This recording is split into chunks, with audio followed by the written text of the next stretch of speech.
Now, Brian, I listened to the chat that Jimmy had, which he does each and every Thursday, which is the throwdown with Mal Meninga. Mm-hmm. I kind of feel like Mal Meninga might have got grass cut for a job by Mal Meninga. I actually feel like listening to it. So I heard heard Mal with Jimmy talking about the Perth job, and I thought he would be ideal. And then it came up about the PNG job. Yep. And I thought that might even be more ideal because, of course, Mal's had the connection with PNG, having coached them before. And I just kind of thought, well, maybe if the National Rugby League needed one to work more so than the other, it probably is PNG. Mm-hmm. And is Mal Meninga not the best candidate for that? So that's the only reason why I thought if there was doubt on Mal Meninga getting the Perth job, it might be because they want him to be the PNG coach. Anyway, Mal Meninga on getting back into club footy. Here's what he had to say, Jimmy. I love to be a head coach. I love to have control over the environment and, and hopefully spread my wisdom and get the right people around me that will, help the players be successful. Yeah, do you see him, Jimmy? Do you see him, Fletch? Yes. Taking one of those roles, PNG or Perth? I see him being the coach for the Bears. For the Bears? Yep.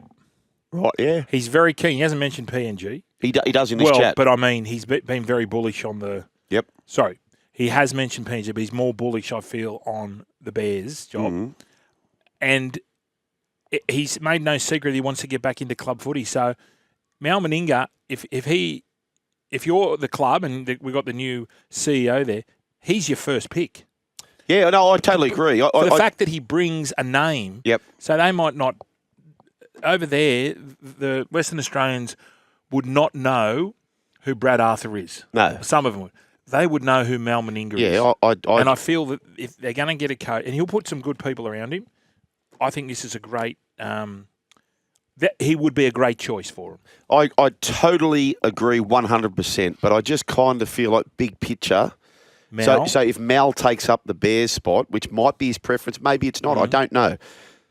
But I kind of feel like he's the absolute best choice for PNG. I feel like. Apparently there's so many Meningas running around in PNG, like kids who just love Mal. First name, yeah. First names, yeah. Well, would Lemmy be the next? Oh, yeah. Would Lemmy be the next coach? Yeah, probably. Next cab off the rank? Yep. He did have a poker machine named after him up there. Yeah. Did he? Yeah, a poker machine up there. Did he? Okay, yeah, maybe. Maybe that's the answer. But either way, I see Mal in one of those spots. He also spoke about speaking to Peter V'landys, and if he was has he formally applied for a job, not just including the Bears? Here's Mal. At this stage, it's that was just brief. That was just on Monday. So there's been no formal, opportunity yet. So it's just wind at the moment, I guess, in the media news. And so I'm looking forward to obviously the opportunity to do whatever I need to do to build my case, I guess, to be that inaugural, Perth Bears or whatever team they choose to put me in. I'd be happy to look at the PNG situation too, so there's no reason why it wouldn't be, so I've got a lot of experience up there too. Yeah, that was just that last bit there with Jimmy today, Brian. I thought, oh, geez, maybe is it easier to place Mal in the PNG role, given the status of him in rugby league, given the fact that PNG, the only country in the world where the national sport is rugby league, and you would have the guy who had just been formally coaching Australia, rugby league legend. That would be, but I don't know whether that's his number one choice. No. Do you remember last year? What was that story about that there was rumours going around and then he pulled out, Mal pulled out, he was going to coach South? Right. Do you remember that? It was halfway through the year. I think after Jason Demetrio lost his job, they said Mal's coming in, and then Mal said, no. He sort of backpedaled and said, I haven't been spoken to by anyone. That's right. I do remember that now. Something rings a bell. So he's been keen for a couple of years. Yep. Certainly has. Speaking of the Bears, Seven West Media heavyweight Anthony DeSegli unveiled as inaugural Perth Bears CEO through the Daily Telegraph. Now, Anthony DeSegli, 39, so he's only a youngster, was on Thursday officially unveiled as the man to head up the Bears' introduction into the comp. So that's good. They've appointed the head honcho. They'll work their way down from here, including a general manager of football, etc. The former editor-in-chief of the West Australian, which lambasted Perth's inclusion in the National Rugby League last week with its big headline, Bad news Bears. Front page, met with league bosses recently. And I've got to give Brooksy credit here. He said that based on this appointment, Daily Telegraph or Sydney Morning Herald or a local paper here in Sydney should write the same headline. Yeah. Bad news Bears. This is smart, though. Yeah. This is smart. Very smart. He's going to have. He's still going to have connections over there. Yep. With the Western Australian, with the newspaper, so he'll be able to lean on people. Very, very astute choice, I feel. Yep. Melbourne Storm don't agree. This is an astute choice. Through the AAP, the Melbourne Storm have described the NRL's decision to reject the Storm for Las Vegas as a missed opportunity, saying the game is neglecting one of Australia's biggest sporting markets. Storm boss Justin Rodsky, he spoke with AAP. He said, "We thought we had a proposal that was compelling. But unfortunately, for whatever reason, I think the NRL missed a big opportunity to not take the Storm," he said. "It's an opportunity missed to showcase Melbourne, second largest city in the country. Victoria, the biggest growth market with the game, is flying. Origin here next year. Hopefully we win the comp and we'll be playing in the World Club Challenge in England instead."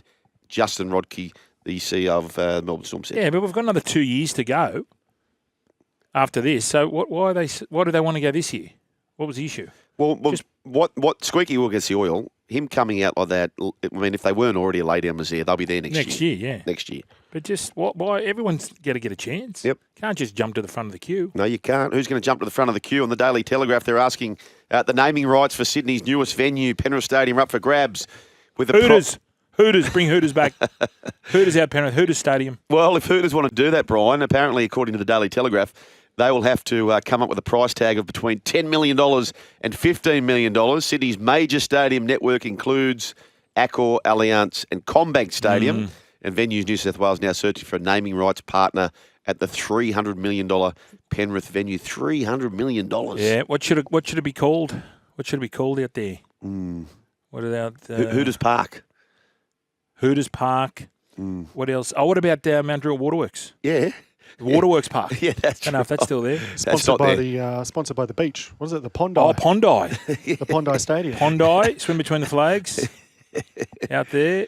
Oh, that's great. Pondi. What else can we put it out there?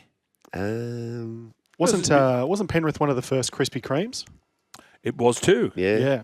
It was too. Krispy There's my former fat guy coming out. Yes. Reactor 1 Stadium, the old Reactor 1. Brian, did you ever get out there? I did. Yeah. Freddie took me out there in about 97. Oh, geez, you would have commanded some he just interest left, there. He just wouldn't left me there.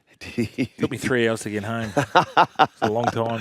I ended up in Emu Plains. Did you? You went the other way? Went the other way. Just get off. Just before, is it Spring Hill? Springfield. Springfield. Yeah. That's right. That's heading up the Blue Mountains, Brian. That's heading up the Blue Mountains. Uh-oh. Here we go. Oh, okay. Rumour Tuesday on a Thursday, Brian. Solid rumour. No name, Yep. which is I like that, no name. Sexton to Titans, Galvin to Dogs. Brian. Our man Toddy Payten's, he's been a bit hot under the collar. The NRL has issued Cowboys coach Todd Payten with a final warning for repeated and consistent criticism of NRL match officials. The final warning relates to comments made by Mr. Payten following round 10 of the 2025 NRL Telstra Premiership and as far back as 2020. Oh, geez, how long do they keep these notes for? Oh, they keep receipts. Long memory. They do. But so it's a final warning. What does that entail if he is to breach again? What happens? He gets the $10,000 fine, up to $25,000 fine, depending on the... I know he dropped the F-bomb in his press conference, but you made a valid point. He was saying that his player... he was on the wrong end of decisions made by referees, and the referees, he alluded to that maybe they should have a stint in reserve grade. But then you came over the top with our man Kentucky. Yes, Kentucky didn't have the greatest game, who had himself made repeated errors. Yes. Their right-hand side, Brian's got a few concerns in my opinion. So I reckon Manly, Seabold, they're heading left. Okay. Ben Trebojevic, hello to you. Oh, we like that. What about Dowman Kohler? A massive cheer. He just scores for fun. He does. What about his second try? No, was that his first try when he just went boom and they just couldn't stop him? Cronulla just busted about 4 tackles. His second try was when play 0, Olakawatu goes for a little grubber, 30 metres out. Yeah. Saab scoops it up and off to the left-hand side they go. Good afternoon. Guys, I got a delay grade.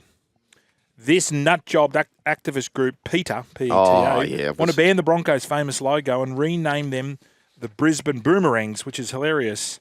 But these clowns are serious A grades for sure. That's Magpie. Swanee, too much time on your hands. And here's the article, right, by the way.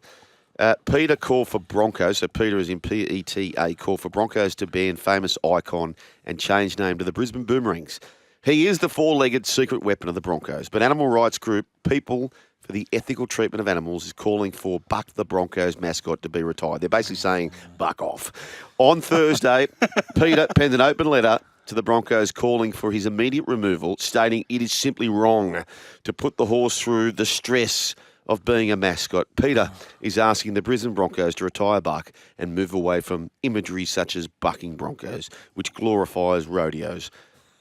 Come on, Brian. I'm almost envious of people who have got all this time on their hands to worry about stuff like this. I feel it's calculated. I feel that we haven't spoken about PETA for a long time. I don't know. Do they get grants from the government? Is it a non-for-profit organisation? My question is: are we changing the name of the Sharks? Are we changing the name of the No, Rabbitohs? He's not talking about that. Are we changing the name of the? Nothing to do with the names. Yeah, I know, but the mascot. What's the mascot? Isn't the Bunny's mascot is? It's not a real person. Reggie Rabbit. Sorry, it's not a real animal. Yeah, there's the Bronco. No, the mascot Buck is. Buck is. I know Buck is, but they're not trying to get rid of the mascot as well. Yeah, no, he's somebody in the. He's trying to do that, but I think it's just on. to get in the news again. Yeah, well, this came through news.com.au.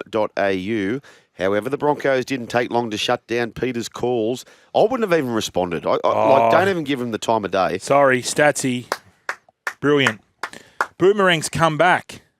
Broncos in grand finals don't. Oh, yes. Righto, okay. Nice one, Statsy. The Broncos simply said this, Brian. Buck is an iconic, much loved and much cared for member of the Broncos family and has been for a very long time. Who's to say, how do PETA... How do they know that Buck doesn't love getting out there in front of the crowd loves it. and frolicking around? He loves it. Where was PETA when, speaking of ads, El Cabello Blanco around? Where are they? Where actually are they? I mean, they're doing exactly the same thing, just hanging off from the stirrups. That's right. Those crazy Argentinians. Mate, get a life. I'm sorry, but I just... We're all, most of us are ducks in a pond, right? We've got kids, young kids, some do, some don't, but we're all just scrapping away, cost of living crisis, we're all trying to do our best, and then there's someone sitting there worried about Buck, the mascot Bronco. Come on. I feel Buck would love the adulation. Of course he would. Some horses do that. Yeah. Especially after they salute at Randwick and they come up and they're looking for a bit of reco. Yeah. When they come in and they give it a bit of a nod. Yep. I reckon Buck's the same. I reckon he is too. He hasn't had much to cheer about the last couple of games. Maybe they know something we don't, and he's in for a lot of laps this week, taking on the Dragons. Maybe not. Oh, yes. Maybe not. If anything, PETA should have concerns that in recent times Buck hasn't been doing enough laps. That'd be my complaint.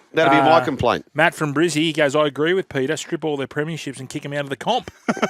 God, I don't mind that. What, you're still here? Well, you can see more on the Joel and Fletch socials and catch us live on SEN Radio, you beautiful humans.